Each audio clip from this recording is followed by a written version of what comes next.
मिट्टी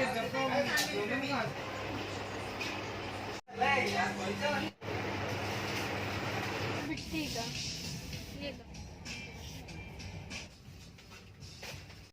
अस्सलामुअलैकुम, कैसे हैं आप सब लोग। आई होप आप सब ठीक होंगे। अच्छा, आजकल ना मैं बिल्कुल भी एक्टिव नहीं हूँ यूट्यूब चैनल पर। कुछ ना कुछ ऐसे मसले लगे हैं 1 वीक से कि सॉल्व नहीं हो पा रहे थे। खैर अल्लाह का शुक्र है कि अब वो सॉल्व हो गए हैं। और थोड़ा सा मैं डिस्टर्ब भी थी, तो मैंने कहा कि चले ठीक है, और जो भी है तो उसको सॉल्व करके ही यूट्यूब चैनल पर आऊँगी, फिर डेली बेसिस पर ब्लॉग अपलोड करूँगी। खैर अल्हम्दुलिल्लाह सब कुछ बेटर हो गया है पहले से।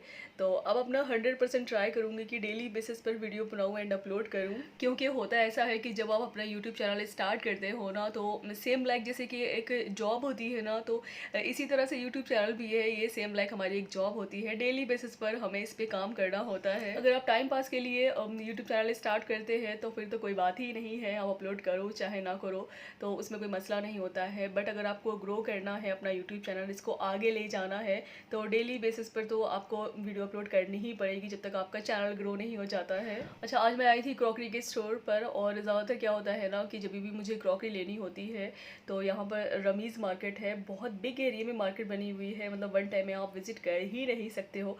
1 टाइम में क्या आप 2 डेज़ में विजिट नहीं कर सकते हो, इतनी मतलब लॉन्ग वे में उनकी मार्केट बनी हुई है। मोस्टली जब भी मुझे क्रॉकरी की शॉपिंग करनी होती है तो मैं रमीज़ ही जाती हूँ, क्योंकि वहाँ पर उनकी वैरायटी मोर देन वैरायटी होती है, बहुत अच्छा स्टॉक होता है। और इसके अलावा लुलु हाइपर मार्केट है या नेस्टो हाइपर मार्केट है, तो वहाँ पर जब ग्रोसरी करने जाती हूँ तो मैं वहाँ चली जाती हूँ। अगर वहाँ कुछ अच्छा लगता है तो क्रॉकरी की शॉपिंग थोड़ी बहुत कर ही लेती हूँ।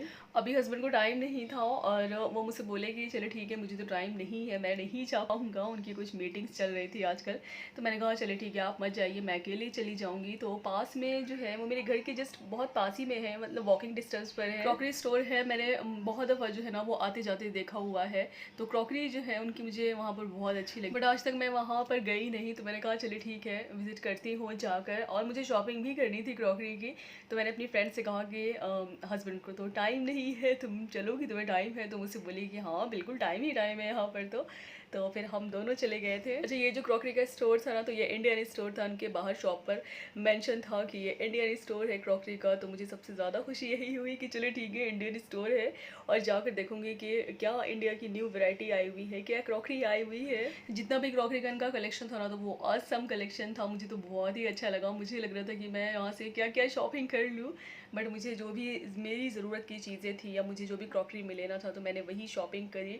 बट मैंने यहाँ पर बहुत सारा टाइम स्पेंड करा, आई थिंक मैंने 2 आवर्स से ज़्यादा यहाँ पर टाइम स्पेंड करा। यहाँ पर इतनी सारी चीज़ें थी, मतलब इतना कुछ था एक्सप्लोर करने के लिए, तो मैंने जो है ना बड़ी फुर्सत से सब कुछ एक्सप्लोर करा यहाँ पर। एंड सबसे प्रिटी मुझे यहाँ पर डिनर सेट लगे। मोस्टली यहाँ पर कांच के ही डिनर सेट अवेलेबल थे, एंड ये भी कांच का ही डिनर सेट था। मुझे सबसे प्रिटी ये डिनर सेट लगा, मतलब बड़ा कलरफुल सा था। यहाँ पर बोन चाइना के भी बहुत सारे आइटम अवेलेबल थे, मतलब अगर आप पूरा सेट नहीं लेना चाहते हैं, सिंगल अगर 1 पीस भी लेना चाहते हैं तो आप वो भी ले सकते हैं। जैसे कि यहाँ पर प्लेट्स अवेलेबल थे, अगर आप सिंगल प्लेट्स लेना चाहते हैं बोन चाइना के तो वो भी ईजिली अवेलेबल थे। तो मैंने सिंगल सिंगल प्लेट्स यहाँ से बाय करे, क्योंकि डिनर सेट की मुझे इतनी खास ज़रूरत नहीं थी। ऑलरेडी मेरे पास 2 डिनर सेट अवेलेबल है, तो मैंने सिंगल चीज़ें ज़्यादा बाय करी यहाँ से। डिनर सेट में क्या होता है ना कि अगर आप पूरा सेट ले लेते हो तो वो रख ही जाता है, मतलब बहुत ओकेजनली ही आप उसको निकालते हो। अगर आप सिंगल चीज़ें बाय करते हो ना, तो वो डेली बेसिस पर भी मतलब यूज़ के बतौर काम ही आ जाते हैं। फ्लावर्स वाला डिनर सेट तो मुझे बहुत ही प्यारा लग रहा था, मतलब मेरा तो दिल ही आ गया था। बट मैंने कहा चलिए ठीक है, फिर कभी ले लेती हूँ, क्योंकि ऑलरेडी मेरे पास 2 डिनर सेट रखे हुए थे, बड़ा ही मतलब ओकेजनली ही निकलते हैं वो, मैं घर में यूज़ ही नहीं करती हूँ।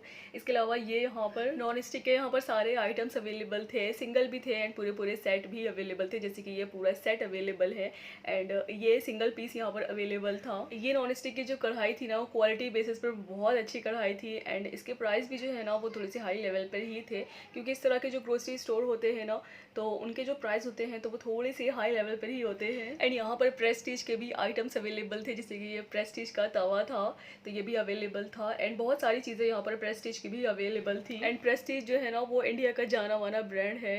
इंडिया में जो है ना इसकी जितनी भी क्रॉकरी होती है या नॉन स्टिक के जितने भी आइटम्स होते हैं ना, तो वो बड़े ही कॉस्टली होते हैं। आगे बढ़ी तो इस टाइप के बहुत सारे स्टील के बर्तन अवेलेबल थे, जैसे कि कढ़ाई है, ये दूध का जो मतलब भगोना होता है या फ्राई पैन होता है, तो सभी कुछ कुछ अवेलेबल था, बट इनकी क्वालिटी भी जो है ना वो बहुत अच्छी थी।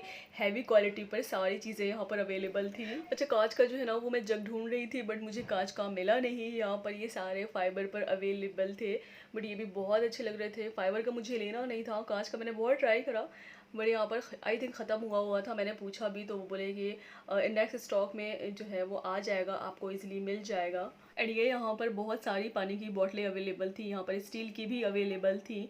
आप इसमें पानी फिल कर देते हैं तो बहुत देर तक ठंडा रहता है। अच्छा, कांच का जग तो मुझे नहीं मिला जिसकी मुझे तलाश थी, बट कांच की बॉटल मुझे ज़रूर मिल गई। मुझे ये बॉटल जो है कांच की बड़ी ही प्यारी लगी, मतलब ट्रांसपेरेंट थी, एंड इसका जो लुक वाइज था एंड जो इसका प्रिंट था ना तो मुझे बहुत ही अच्छा लगा। तो मैंने यहाँ से ये बॉटल बाय करी। इधर ये कुछ ग्लासेस रखे हुए थे एंड आइसक्रीम वाले भी ग्लास अवेलेबल थे। ये देखिए, ये बड़ा प्यारा लग रहा था, बड़ा प्रिटी लग रहा था, बहुत छोटू सा क्यूट सा था। आइसक्रीम बोल था ये 2 पीसेज में सेट था, 6 पीसेज में नहीं था, 2 पीसेज में था एंड अफोर्डेबल प्राइस पर यहाँ पर अवेलेबल था। एंड ये मेलामाइन फाइबर पर बाउल अवेलेबल थे, मतलब अगर आपको सिंगल बाय करना है तो आप सिंगल पीस भी बाय कर सकते हो, अगर आपको सेट में बाय करना है तो आप सेट भी बाय कर सकते हो। एंड हर साइज में अवेलेबल थे, मतलब मीडियम भी थे एंड लार्ज भी थे। एंड जो स्मॉल में बाउल यहाँ पर अवेलेबल थे तो वो बाय 1 गेट 1 फ्री थे। इधर ये एयर टाइट कंटेनर भी अवेलेबल थे, मतलब मीडियम साइज में भी थे एंड लार्ज साइज में भी थे, मतलब आपको जो भी साइज लेना है तो इजीली अवेलेबल थे यहाँ पर। एंड इनका प्रिंट भी बहुत अच्छा लग रहा था, क्वालिटी बेसिस पे भी बहुत अच्छे थे ये। अच्छा, एयर टाइट कंटेनर जार जो होते हैं ना तो वो बड़ा ही हेल्पफुल होते हैं, जैसे कि बारिश के मौसम में बहुत सारी चीज़ें जो होती है ना तो वो सॉफ्ट सी हो जाती है, मतलब अगर आप खुला रख देते हैं या ऐसे ही रख देते हैं तो एयर टाइट कंटेनर में क्या होता है ना, कोई वो चीज़ें ख़राब नहीं होती हैं। मैंने भी यहाँ से बाई किए थे, मुझे मीडियम साइज़ में लेने थे एयर टाइट कंटेनर जार, तो मैंने यहाँ से 2 पीसेस बाई किए थे। उसके बाद मैं आ गई थी बास्केट के रैक की तरफ, और यहाँ पर बहुत ही प्यारी प्यारी बास्केट्स अवेलेबल थी, मतलब बड़ी कलरफुल सी अवेलेबल थी एंड फ्लावर्स में भी अवेलेबल थी। एंड ये जो बास्केट थी ये 3 पीसेस में अवेलेबल थी, बड़ी ही कलरफुल थे, कलर जो है ना वो बड़े अट्रैक्टिव थे इसके। बस इस क्रॉकरी ब्लॉग को करते हैं यहीं एंड आई होप सो मेरा ब्लॉग आप सबको अच्छा लगा हो तो प्लीज़ कमेंट्स में ज़रूर बताइएगा। वीडियो अच्छा लगा हो तो लाइक शेयर एंड सब्सक्राइब ज़रूर कर दीजिएगा एंड बेल आइकन का बटन ज़रूर प्रेस कर दीजिएगा। अल्लाह हाफिज़।